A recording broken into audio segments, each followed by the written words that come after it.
gabi at umaga po sa ating lahat sa Pilipinas at saan man panig ng mundo, lalong-lalo na sa ating mga Pilipino.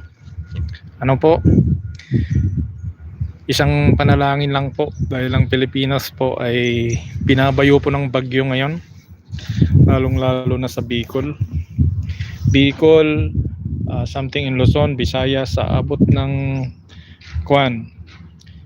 dito sa Central Luzon. Napakalakas pong bagyo yung tumatama. Yung iba ay nagsiliparan na yung mga bubong ng bahay at malamang tumataas na naman ang tubig. Apektado naman ang buhay ng mga kapwa nating Pilipino.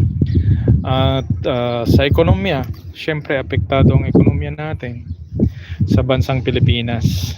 Isang panawagan lamang na panalangin po tayo mga kababayan. Baka maiwasan muna natin yung politika na yan. Yung mga nagbabangayan.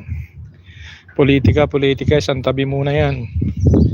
At sana po ay harapin na lamang po muna natin ngayon. Kahit nasa malayo tayo mga kapwa ko Pilipino, manalangin po tayo.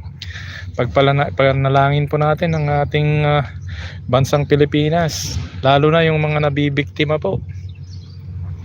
At panalangin din natin yung mga nasa gobyerno, yung mga leader po natin, saka yung mga NGOs na willing na tumutulong at yung mga volunteers. Panalangin po natin mga kababayan.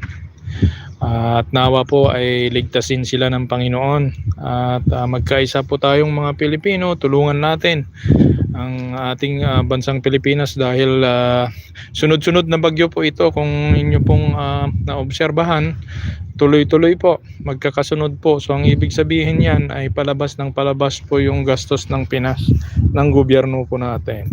So yan lamang po ang aking live at short lamang po dahil yan lamang po ang aking mithiin. God bless po everyone.